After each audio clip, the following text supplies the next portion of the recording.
Driving late at night is a special kind of lonely, isn't it? Just you, the hum of the engine, and the endless ribbon of asphalt disappearing into the darkness. I've been on the road for about 10 hours, pushing through to see my family. My eyelids felt like they were made of lead, and the coffee I'd been chugging for hours had finally worn off. That's when I saw Ita signed for a rest stop, glowing faintly in the distance. A wave of relief washed over me.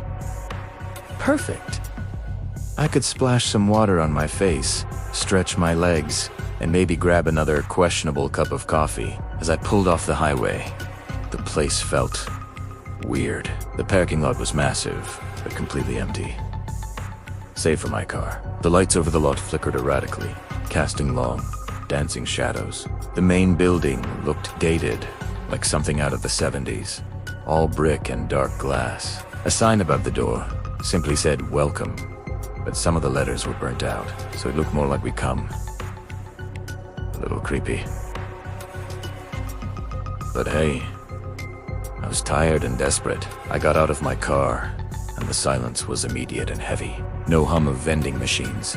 No distant sound of trucks on the highway just a low, persistent buzz from the flickering lights. I walked towards the men's room, my footsteps echoing way too loudly in the empty space. The door creaked open with a groan of rusty hinges, revealing a row of sinks and a line of stalls. The air inside was cold and smelled of damp concrete and something else. Something faintly metallic, like old pennies. I went over to a sink, the porcelain stained and cracked. As I turned the handle, a rusty stream of water sputtered out. I splashed the freezing water on my face, the shock waking me up a bit. Wiping my eyes with a paper towel, I glanced in the grimy mirror, and that's when I saw them. Not my own reflection, but something in the stall at the very end. Under the gap at the bottom of the door, I could see a pair of heavy, black work boots. They were old and scuffed, the kind a construction worker might wear. They were planted firmly on the floor, toes pointing forward. It was a little strange, given how deserted the rest of the place was, but not impossible. Maybe a trucker was catching some sleep in there. I minded my own business and went to use one of the other stalls. As I closed the flimsy door behind me, the latch clicking shut, I heard a sound from the end stall, a soft, rhythmic tapping. Tap. Tap. Tap. Tap. Tap. It sounded like someone was tapping their fingernails against the metal divider. It was slow and deliberate. I tried to ignore it, telling myself it was just the buildings settling or the wind, but the tapping got faster. Tap dash, tap dash, tap dash, tap dash, tap dash. It was frantic, urgent. My heart started to pound in my chest. "Hello," I called out, my voice sounding small and shaky. "Everything all right in there?" The tapping stopped instantly. Silence. A thick, unnerving silence that was somehow worse than the noise. I held my breath, listening. A long minute passed. I was just about to convince myself I'd imagined it when I heard a new sound. A low, wet, scraping noise. It was coming from the same stall. Scrape-ip. Scrape-ip. Like something heavy and wet being dragged across the concrete floor. My blood ran cold. This wasn't normal. This wasn't just another traveler. Every horror movie I'd ever seen screamed at me to get out of there. I fumbled with the latch on my stall door, my fingers clumsy with fear. The scraping stopped. I froze, listening. Then, a low chuckle echoed through the bathroom. It was a horrible, gurgling sound, like someone trying to laugh while choking. That was it. I was done. I threw open my stall door and was about to bolt when I saw the boots again. They were no longer planted on the floor. One of them was now turned sideways, as if the person was kneeling, peeking under the stall. But the horrifying part was that the boot was facing the wrong way. The heel was where the toe should be. It was twisted at an impossible angle. I didn't scream. I couldn't. The sound was trapped in my throat. He just stared, paralyzed by the sheer wrongness of it. Then, from under the stall door, a single, pale finger snaked out, crooked and unnaturally long. It beckoned to me.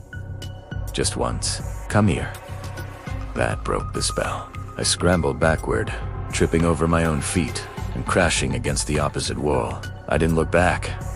I just ran. I burst out of the bathroom door, back into the flickering light of the parking lot. The cold night air hit my lungs, and I gasped for breath, sprinting for my car. I fumbled with my keys, my hands shaking so badly I could barely get the key in the ignition. The engine roared to life, and I slammed the car into drive, tires squealing as I peeled out of the parking lot.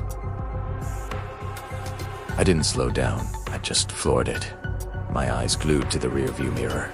The rest stop shrank in the distance, its flickering lights eventually swallowed by the darkness. I drove for another 20 miles before my adrenaline started to fade, replaced by a deep, bone-chilling terror. I pulled into a brightly lit, modern gas station, the kind at S, buzzing with life, even at 3 a.m. I ran inside, my heart still hammering against my ribs. I grabbed a coffee, my hands still trembling. The guy behind the counter, a friendly-looking older man, must have seen the look on my face. "You all right, son? You look like you've seen a ghost." I let out a shaky laugh, something like that. The rest stopped back there. "It's really creepy." I told him what happened. The boots, the tapping, the finger. He listened patiently, his friendly expression slowly shifting to one of confusion. When I finished, he just stared at me. "Son," he said slowly, "what rest stop are you talking about?" I described it. Old brick building, the flickering lights. He shook his head. "There's no rest stop back there. Not an open one.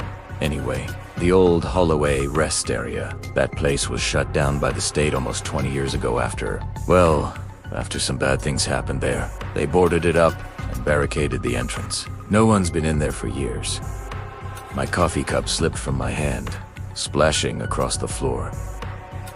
The entrance hadn't been barricaded. The lights had been on, and I definitely wasn't alone in that bathroom.